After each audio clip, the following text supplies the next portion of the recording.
Since we're talking about oil interests, let's take a look at what's happening between Saudi Arabia and the United States. The U.S. is furious about OPEC's decision to cut oil production. President Joe Biden has spoken of reevaluating relations with Riyadh. American lawmakers want to stop supplying weapons to Saudi Arabia. Let's take a look. Last week, Saudi Arabia decided to slash oil production. This came as a blow to U.S. interests. On the domestic front, the U.S. is gearing up for an election. The midterms will take place in November. A fuel price rise is the last thing U.S. Democrats need. It may just cost them control over the Senate. On the international stage, a rise in oil prices benefits Russia. Ukraine's allies have imposed sanctions on Russian oil and gas. The plan was to drain Russia's war chest, to make the Ukraine war unaffordable. But a rise in the cost of fuel will help fund Russia's war. Saudi Arabia and the Gulf nations have implemented oil cuts. This is despite the U.S. wanting them to keep production stable. U.S. President Joe Biden had even gone to Saudi Arabia in July to secure an oil deal.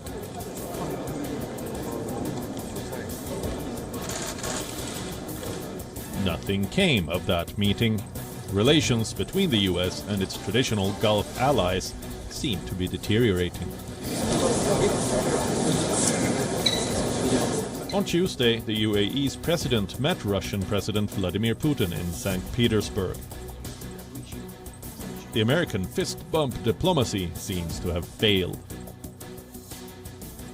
The U.S. has vowed there will be consequences. After the OPEC Plus decision to cut oil output, Biden said he was surveying his options. The U.S. says this is because OPEC Plus is aligning with Russia. Well, we believe by the decision that OPEC Plus made last week, there certainly are aligning themselves with Russia. And right now, this is not a time to be aligning with Russia, especially with this brutal, unprecedented war that they have started in Ukraine. And we have been very clear about that. The president has been very clear about that since the beginning of this war. And so this action that they took, this decision that OPEC Plus made last week, proves that that's where they are aligning their energy policy is with Russia. So, what could the consequences be? U.S. senators have been suggesting that arms sales to Saudi Arabia could stop. The senators have said that going forward, only the arms needed to protect Americans and American interests could be supplied. The U.S. has troops stationed in Saudi Arabia. The defense ties are to protect Riyadh's oil production, especially from Iranian attacks.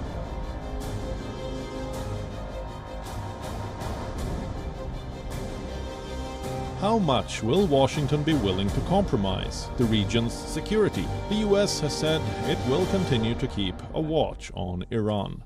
There are security challenges, some of which emanate from Iran, certainly.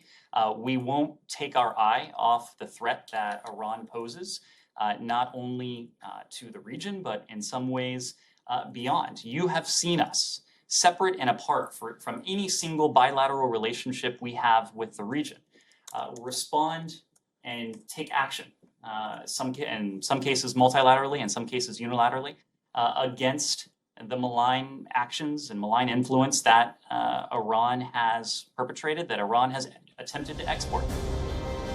Saudi Arabia says that the U.S. is overreacting. It justifies the production cuts, saying it was done to stabilize the oil markets. A Saudi finance consultant explained the kingdom's stance. Oil is a commodity, not a tool or weapon for the political process.